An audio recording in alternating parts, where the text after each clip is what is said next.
Canvas of Secrets. Chapter 1: Shadows in the Night. Tim Duckett had been serving in the Leightonwood Police Department for 9 years. He cherished his role as a sergeant, thriving in the small, tight-knit village where he was on a first-name basis with most residents. At 36, he was an old-fashioned kind of policeman, approachable, compassionate, and always ready to lend a hand. The people of Leightonwood respected and liked Sergeant Duckett, and he reciprocated their fondness. Crime was a rare occurrence, and the days passed at a leisurely pace. While many of his colleagues yearned for the excitement of city life, Tim found solace and purpose in the quiet rhythms of village life. Leightonwood itself was a picturesque haven. At its heart stood an ancient church, erected in 1389, surrounded by houses that had weathered centuries. Even the local pub, the Weeping Willow, boasted a history stretching back hundreds of years. A serene river meandered through the outskirts of the village, bordered by lush fields and dense woods. On warm summer evenings, the landscape seemed to come alive, as if lifted from a timeless painting. Yet, the village's tranquility was a double-edged sword. With little to occupy their time, the local teenagers often resorted to mischief. Tim's primary duties involved addressing complaints about loud music, graffiti, and general unruliness. Despite the occasional disturbance, he rarely had to take serious action. In 9 years, he had made only a handful of arrests but had reunited countless lost pets with their owners. For some officers, this might have seemed monotonous, but for Tim, it was fulfilling. It was a balmy midsummer night, and Tim was on the night shift at the station.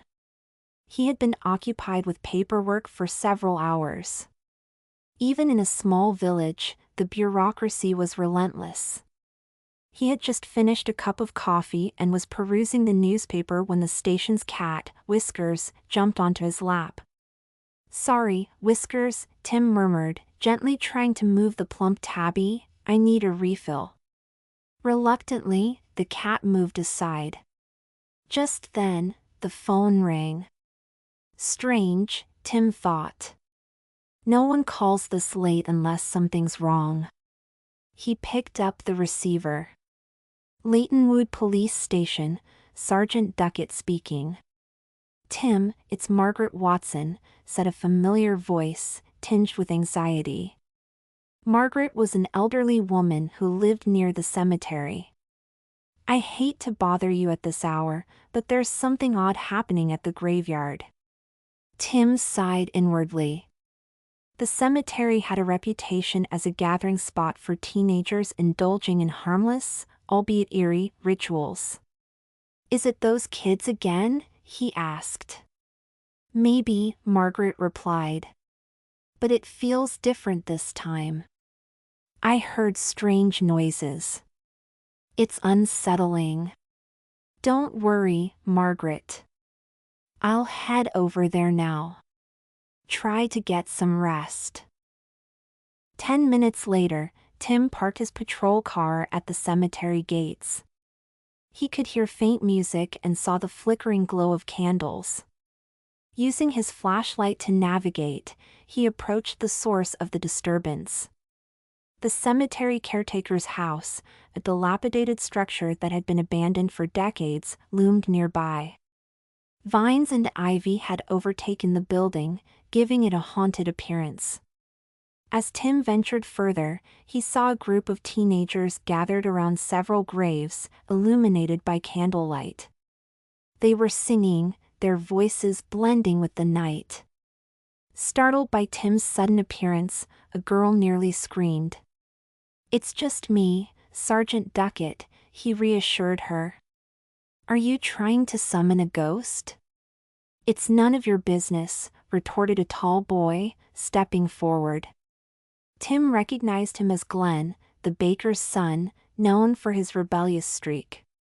"It is my business," Tim replied calmly. "This is a cemetery, a place of respect. Your activities here are inappropriate." A young girl, who had almost screamed earlier, mustered her courage. "We can do what we want," she said defiantly. Tim recognized her now, Jasmine, a 15-year-old who should have been home. "What are you up to?" Tim asked. "Seeking witches? You won't find any tonight." Leightonwood was steeped in folklore about witches. In the 17th century, several villagers had been accused of witchcraft, leading to a series of tragic executions.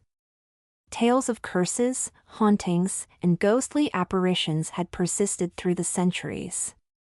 The cemetery, with graves dating back over 700 years, was a focal point of these stories. It was said that witches had once gathered here, dancing around bonfires and seeking the devil's counsel.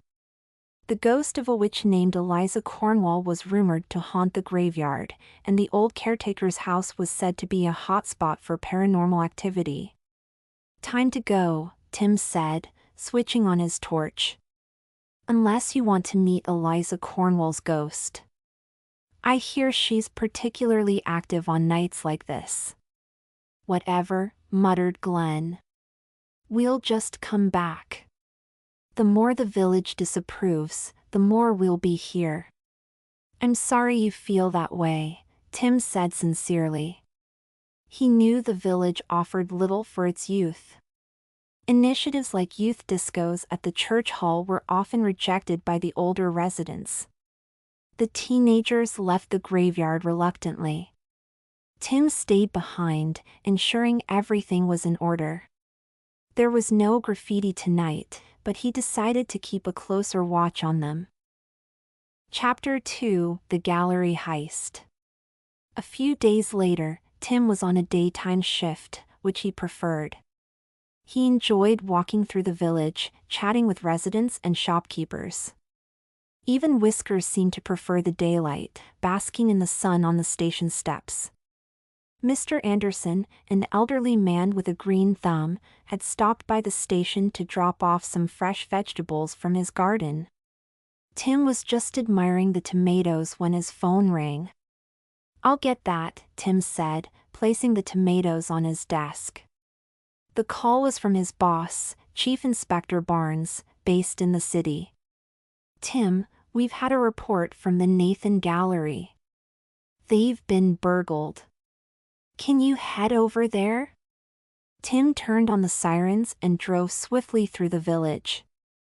The Nathan Gallery, a charming 18th-century mansion converted into an art gallery, was located just outside Leightonwood. It took him about 10 minutes to reach the site. As he pulled up, he was met by two elderly women, both visibly distressed. "Sergeant Duckett, thank goodness you're here," one of them exclaimed. "I'm Clara Nathan. I work here."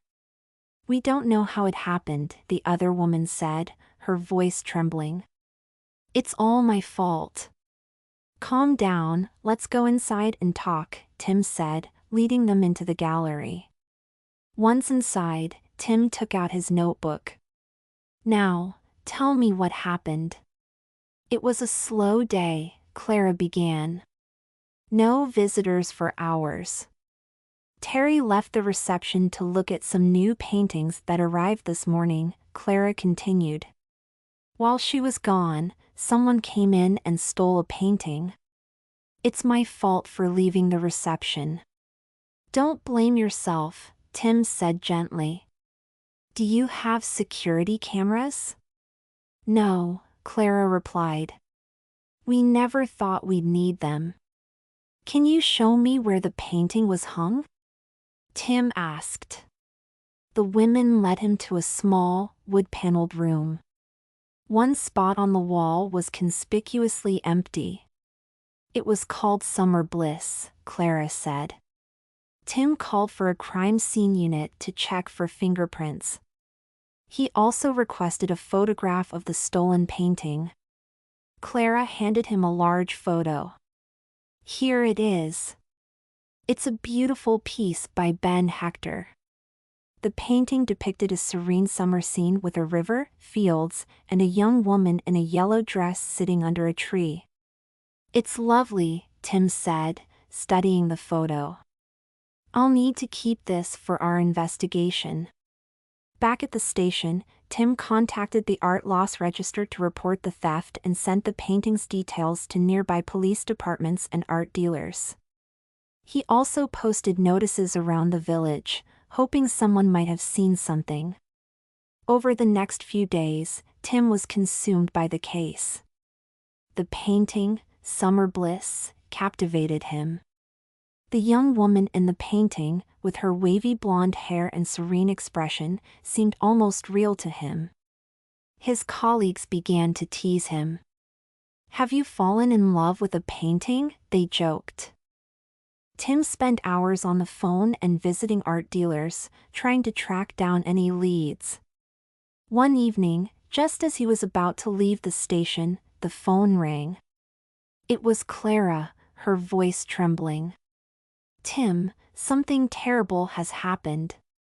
Terry was attacked, and another painting was stolen. She's in the hospital." Tim rushed to the gallery, where he found Clara in tears. Terry had been pushed down the stairs and was unconscious. The second stolen painting was Evening Glow, another Hector piece featuring the same young woman, now dressed in purple and reading a book on a terrace.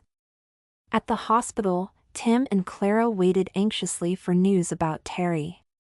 The doctor informed them that she had suffered a severe head injury and a broken leg. While they waited, Tim contacted the art loss register again to report the second theft. Later, Tim and Clara returned to the gallery. Clara mentioned that the artist's wife, Amelia Hector, was the model for the paintings. Tim decided to look into Amelia's history, hoping to find a clue. Clara showed him to the gallery's archive, a small room filled with filing cabinets. "This is the Hector archive. It has everything about Charles and Amelia." Tim spent hours going through the files. He found photos of Amelia, who looked remarkably like the woman in the paintings. He also found letters and sketches that revealed a passionate love story between Charles and Amelia. Amelia had died young, leaving Charles devastated. He had poured his grief into his art, creating a series of paintings featuring her in various idyllic settings. Tim's investigation led him to Dwayne Morris, an elderly art dealer who had known Ben Hector. Dwayne lived in a small, ivy-covered cottage in the countryside. Tim visited him, hoping to learn more about the artist and his muse. Dwayne welcomed Tim warmly. "It's been years since anyone asked about Charles and Amelia," he said. Charles was a dear friend. Over tea, Dwayne shared stories about Charles and Amelia. "Charles was never the same after Amelia died," he said. "He became a recluse, painting constantly. His works are filled with love and sorrow." Tim left Dwayne's cottage with a deeper understanding of the artist's emotional turmoil. He felt a growing connection to the paintings and their tragic backstory. Chapter 3: Hidden Secrets. As the weeks passed, Tim continued his investigation, combing through art history records and following up on every lead. His obsession with the paintings grew, particularly with the enigmatic woman who seemed to come to life in them. He began to have vivid dreams of Amelia, standing in sun-drenched fields or reading by candlelight. One stormy night, Tim was at home, poring over the gallery archives. The wind howled outside, and rain lashed the windows. Suddenly, his phone rang, shattering the quiet. It was Margaret Watson again. "Tim, I saw someone near the old caretaker's house at the cemetery," she said. "I think you should check it out." "Stay inside, Margaret." "I'll handle it," Tim replied, grabbing his flashlight and raincoat. As he drove through the rain-soaked streets, a sense of urgency gripped him. The cemetery had always been a place of mystery, and tonight felt especially eerie. At the cemetery gates, he parked his car and made his way through the rain to the caretaker's house. The building, with its broken windows and ivy-covered walls, looked more foreboding than ever. Tim cautiously approached the house, his flashlight cutting through the darkness. Inside, he saw a figure moving. Heart-pounding, he entered, his flashlight beam revealing two familiar faces, Glenn and Jasmine, the teenagers from the cemetery. "What are you doing here?" Tim demanded, trying to keep his voice calm. "We found something," Glenn said, holding up a dusty, leather-bound journal. "It's about the Hectors." Tim took the journal, recognizing it as Ben Hector's diary. "How did you find this?" "We were bored," Jasmine admitted. "We started exploring the old house and found a hidden compartment in the wall." Tim quickly scanned the journal. It contained detailed accounts of Charles's life, his love for Amelia, and the pain of her loss. There were also sketches of the paintings and notes about their hidden meanings. "This is incredible," Tim said, feeling a mix of excitement and apprehension. "Thank you for bringing this to me. Now, you both need to go home. It's not safe here." As the teenagers left, Tim sat down to read the diary more thoroughly. Amid the pages, he found a reference to a hidden room in the caretaker's house, where Charles had stored some of his most precious works. Using the clues from the diary, Tim located the hidden room. Inside, he found several paintings, all featuring Amelia in various poses. These were different from the ones in the gallery, more personal and intimate. Among the paintings, Tim discovered a small, intricately carved box. Inside it was a locket with a portrait of Amelia and a key. The diary revealed that the key opened a secret compartment in one of the gallery rooms. The next day, Tim returned to the gallery with the key. Clara watched as he unlocked a hidden drawer in one of the display cases. Inside, they found a letter from Charles to Amelia, written shortly before her death. The letter spoke of their eternal love and mentioned a hidden will, which left his entire estate to Amelia, who was also a talented artist in her own right. Chapter 4: The Final Revelation. As Tim pieced together the puzzle, he realized the significance of the stolen paintings. They were part of a collection Charles had created to honor Amelia's memory, intended to be revealed only after his death. The art dealer behind the thefts had discovered the existence of these hidden works and was determined to possess them at any cost. With this new information, Tim and Clara organized an exhibition to showcase the recovered paintings and the story behind them. The exhibition attracted art lovers and media attention from far and wide. The paintings of Amelia, now accompanied by the diary and letters, captivated everyone who saw them. Tim felt a sense of closure as the village of Leightonwood came together to celebrate the Hectors' love story. The gallery, once a quiet, overlooked treasure, now buzzed with life and appreciation. One evening, after the gallery had closed, Tim stood before the painting that had started it all, Summer Bliss. He gazed at Amelia's serene face and felt a profound connection to her and her story. He had solved the mystery, but more importantly, he had honored the memory of a great love. As he turned to leave, he saw Clara standing nearby. "Thank you, Tim," she said. "You've given us back a piece of our history." "It was my pleasure," Tim replied, feeling a deep sense of fulfillment. Their love deserved to be remembered. Walking out of the gallery into the warm summer night, Tim felt a renewed appreciation for his quiet village and its hidden stories. Leightonwood might seem ordinary to some, but he knew that beneath its tranquil surface lay tales of passion, loss, and enduring love, waiting to be discovered by those who cared to look. And so, life in Leightonwood returned to its gentle rhythm, with Tim Duckett, now more than ever, committed to preserving the peace and uncovering the secrets of his beloved village. If you liked the video, then please hit that like button and subscribe to our channel. Thanks.